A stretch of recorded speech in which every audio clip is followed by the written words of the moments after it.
Господу помолимся.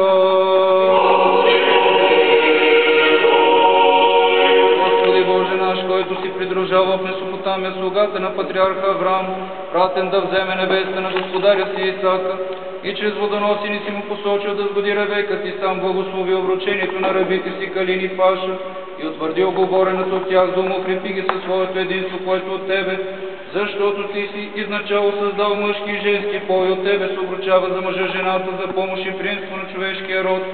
И сега Ти сам, Владико, благослови това поставяне пръстени с небесна благословия и нека ангел Господен да върви пред тях през всички дни на живота им, защото Ти си, който благославяш и освещаваш всичко и затова на Тебе слава отправяме на Отца и Сина и Светия Дух, сега и винаги во веки веков. Слава Тебе, Боже наш, слава Тебе!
за бражно рождение,